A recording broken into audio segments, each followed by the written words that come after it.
I'm Indra, And I'm Amanda. and we'd like to welcome you to The Messy Middle Matters. Hey, Indra, how are you? I'm good, Amanda. How are you today? I'm good. I'm excited about today's topic. So am I. It's it's a juicy, or like it's juicy, and I have lots of feelings. I have lots of feelings. Some of those feelings are big feelings. I'm sure other people have big feelings about this big word too. Imposter syndrome. Imposter syndrome. That is today's topic. Today's topic. And just to make sure we level set, like one of our commitments that we've shared with everyone is that we want to make sure that we're as transparent and glossary and terminology as possible. So actually, rewind, Indra. We want to make sure that everyone is aligned on their understanding of certain words and phrases. And so we'll be defining them in our episodes, and we have a glossary up on our website, themessymiddle.com. You can scroll, you can find the glossary over there too. So Amanda, why don't you tell us about what feels like a word of the day? I don't know if we'll have a word of the day every day, but today we got a word of the day: imposter syndrome. We do have a word of the day. So the definition of imposter syndrome, for those who may not know, according to the Oxford English Dictionary, it is the persistent inability to believe that one's success is deserved or has been legitimately achieved as a result of one's own efforts or skills. Indra, Yep. Yeah. when you hear the words imposter syndrome, what comes to mind? So I had to look this up. I had to figure out exactly when this had happened. But when I first heard imposter syndrome, it was circa 2008, I think, is when it became popular in the vernacular. Started being in Harvard Business Review, HBR. We'll add that terminology, that acronym to the glossary, because I know I'll say it from time to time. It was the first time that it came out. And when I first heard that term, I loved it because it gave language, it gave voice to something that I was feeling, that so many other people were feeling, but we just didn't know how to language it, right? And we didn't know how to talk about it. So it was great. It was great. Fast forward to today, and I think that the term has been weaponized. It's and I've given it a lot of thought in the past couple of days as I've been prepping for recording this episode. And what I realized is the context that this term usually shows up in is usually when there's some sort of power dynamic. And it's usually when I'm getting feedback. I'm getting feedback from someone who has either literal power or societal power or whatever power. And like, that's when like the idea of it can show up. And it's really funny.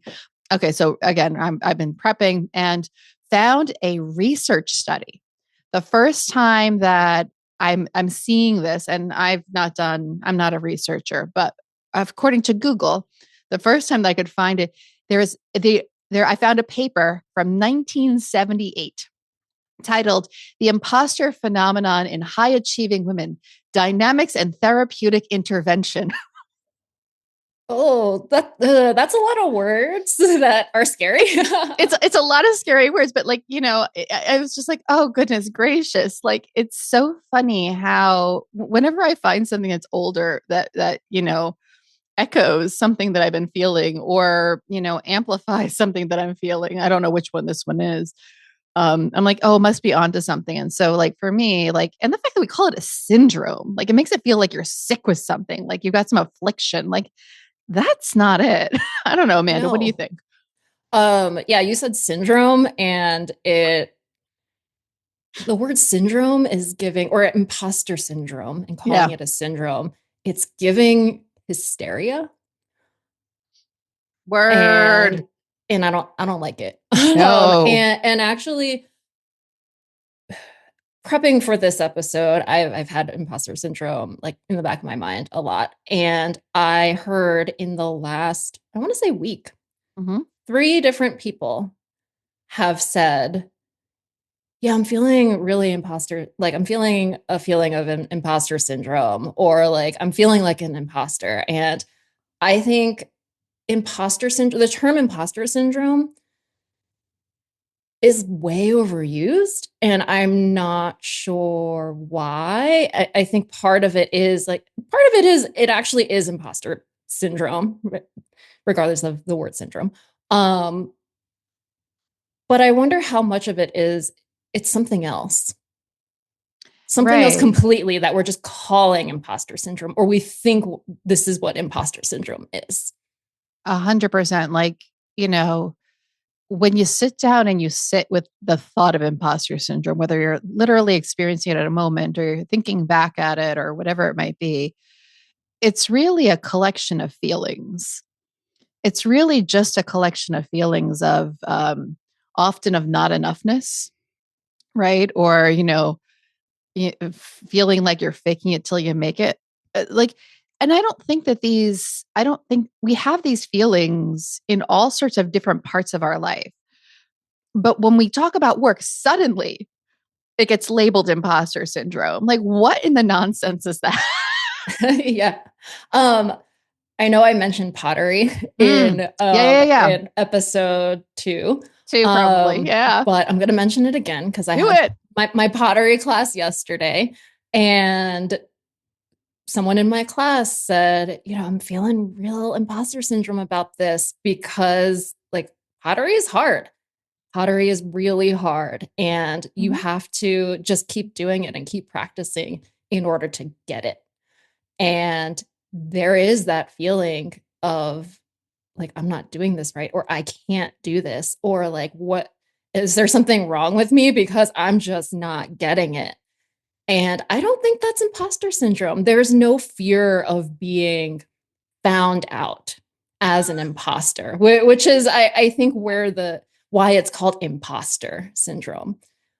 It's that fear of being found out to be a fraud, to be an imposter. And it's Mhm. like, what are we trying to fraud or imposter here in a pottery class? It's just a feeling of, doubting our own abilities because we're doing something new. 100%. And we've talked about this, and I'm sure we'll talk about it again. And I'll try and add it maybe in the show notes or somewhere.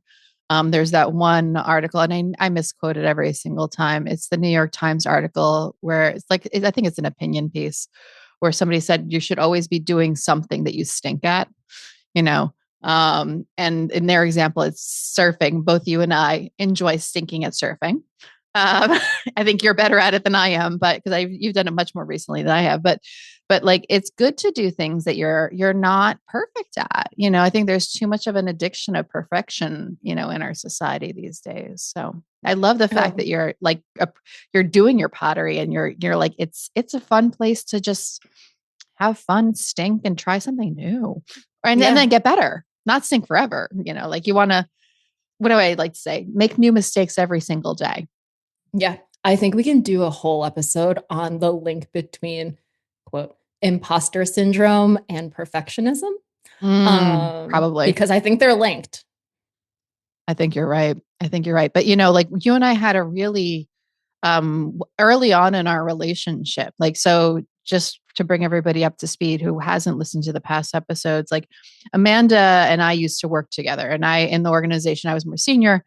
Um I was the most senior woman in the engineering team. We can talk about that a little bit. That might be a topic somewhere for the future. How a woman who hasn't coded many days in her life. I've coded, but not, um, is the most senior woman in engineering. But Amanda, you came to me and you said, hey, I've been chatting with a lot of women across the organization, different levels, different life experiences, different, even different skill sets and crafts, right? Um, and you said, I think we need to talk about imposter syndrome. So why don't you take us, and I was like, okay, sure. I'm the senior woman. I can create the safe space. Let's talk about it. So, yeah, tell me more about that example of Yeah, like for when sure. you came to me. Because you lived it. Like that's my summary from my side. I didn't, like you're in the like you're so good at networking. Like you're so good at staying connected with people. Yeah, I was in the fray. Um, I'm not sure that I came with you with we need to talk about imposter syndrome, but I am certain I came to you with some flavor of I've been talking to the women in engineering, and I think we need to create like a women in engineering employee resource group, right? Yeah, An yeah, yeah. ERG. We just need a safe space to talk about things that women have to deal with in the workplace that maybe men do not.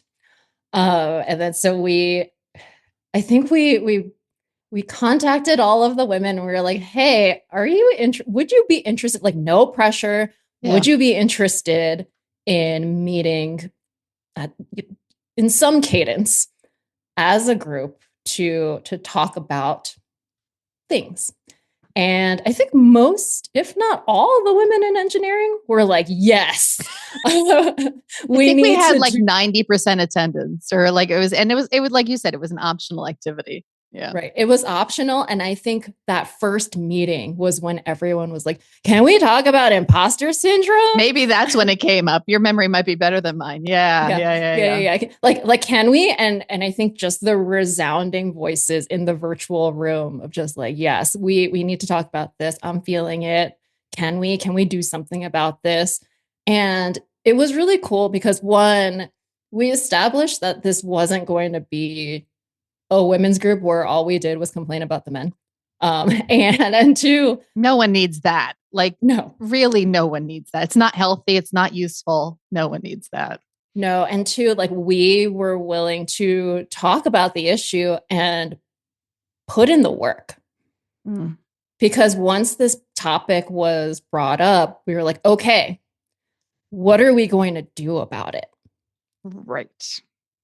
And there was a brainstorming session, and we talked about our feelings a little bit. Like, why are we feeling imposter syndrome? Why do we feel like we're not, why do we feel all this self-doubt? Why do we feel like we don't belong? Why? And a lot of the feedback was, or a lot of the ideas were around, I'm doing a lot of the digital paperwork, the networking, the keeping the team together, the just being the adult in the room. And like, why am I not getting recognition for it? Like, I feel like I'm doing so much, yet at the same time, I feel like I'm not doing enough. Right. And I think that that's where, so for what I love about this, and it was one day where we just like all these light bulbs went off for each of us in different ways. And what made this conversation so fruitful, I think, has to do with the fact that it was a conversation of women in different career stages, women looking at things from different perspectives. And you could swap in the word people if you really wanted to. This happened to be women because, this was the dynamic and this was the sub community that needed the most service, or needed a forum.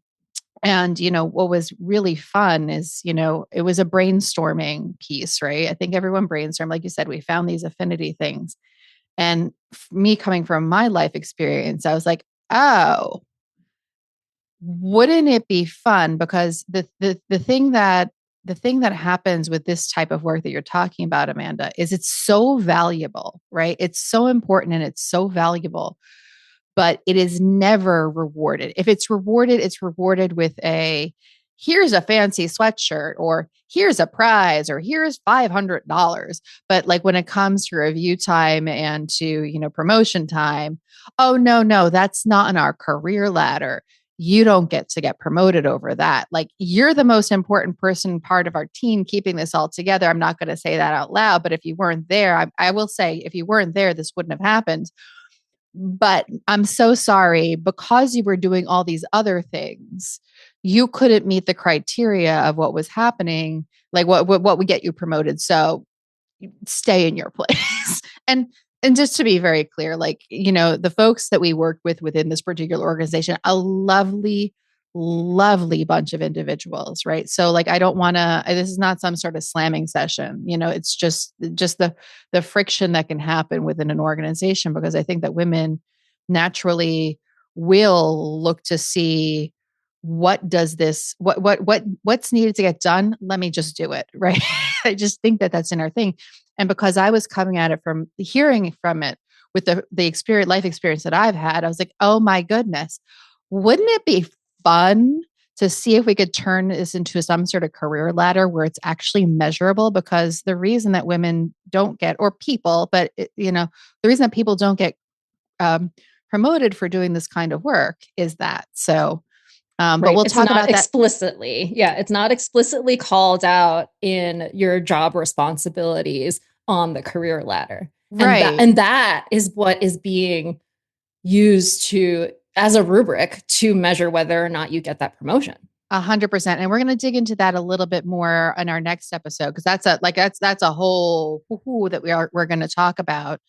But the reality is that through this arc of this first conversation, it was resound. It felt like a chorus of imposter syndrome. I like that. Like both of us heard the thing. We just attributed to different part. Yours is probably more accurate, but I'm like, it just felt like everybody was saying imposter syndrome. And by the end of this, it was literally an hour. By the end of this hour, this collection of people saw that it wasn't imposter syndrome. It was meaningful work. It was not getting rewarded. And oh my goodness, because of the collection of people that we have, because I knew that our penultimate boss would, like, if we could pull this together, we could actually execute against this. Like, because Pascal's amazing. Like, I adore Pascal. And I knew he would be like, he's always been a champion he's always been a champion. He's a wonderful human. So we knew we could put this, I knew we could put this into practice, this thing that didn't exist yet, but like having this arc of like not enoughness, imposter syndrome. Oh my gosh, it's not imposter syndrome. Like that's just a label that gets slapped on these things whenever I feel these feelings at work. Yeah, back to what we talked about at the top of this episode of just right. like, is it imposter syndrome or is it something else? And we realized, I think it's something else. It's not. It's my work is not being valued. Like I said, that'll be our next conversation. But that, I'm gonna loop back to what I said earlier. If I look back at my career and like my lowest moments are when I'm getting feedback from someone of power who's telling me that I'm not doing it right. And the reality might be is that I'm doing it differently. Or the way that they do it may not work for me, but like the fact that I can't do it the way that I'm supposed to, and I'm putting that in air quotes, right? You start to feel like, oh my God, like, do I even belong here?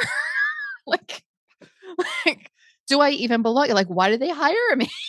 What's going on? Like, oh, totally. And this is why we started this podcast, right? And, just reiterating that nothing against this organization we worked for.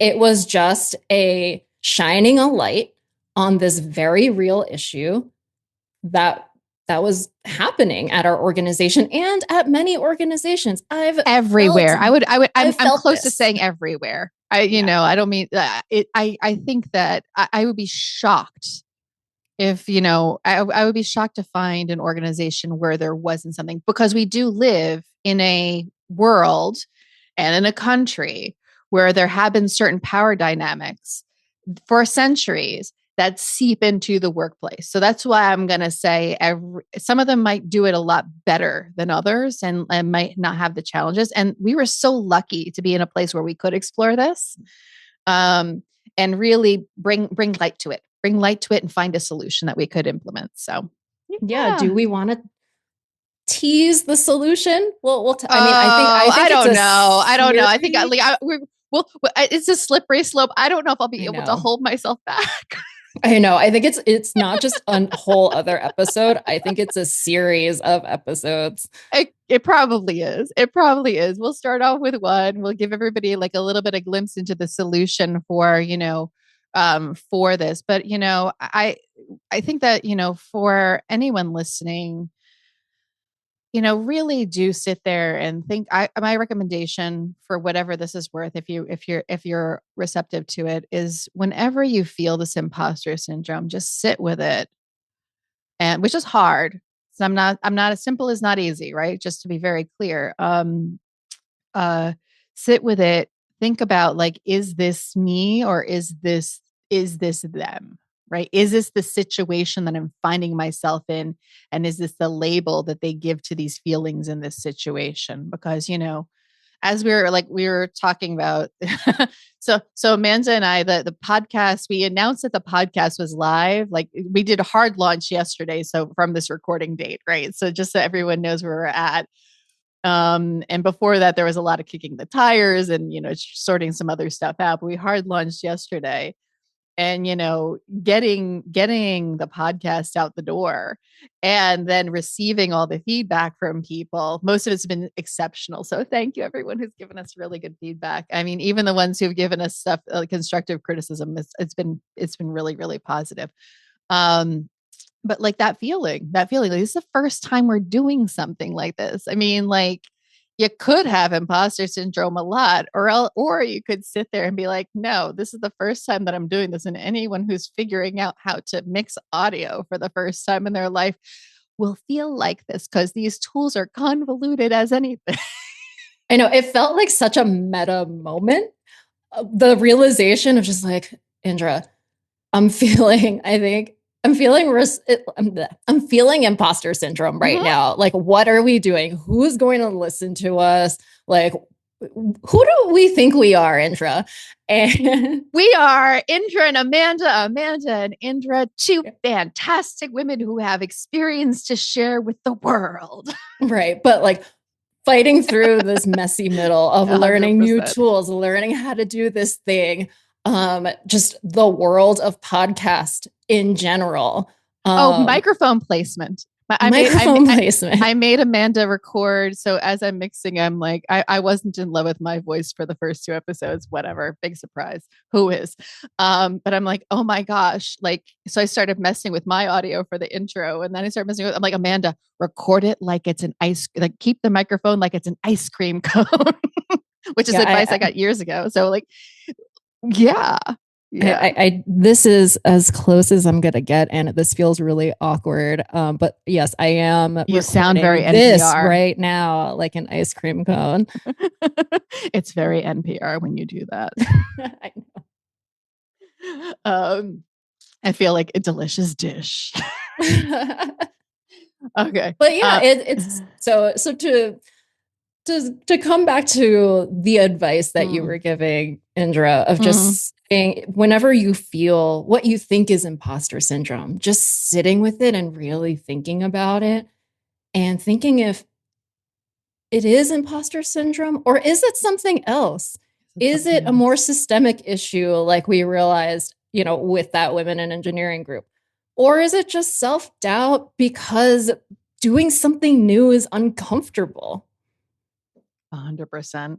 I think that's the perfect place for us to end. So, Amanda, thank you again for taking the time to do this podcast with me. I'm so excited.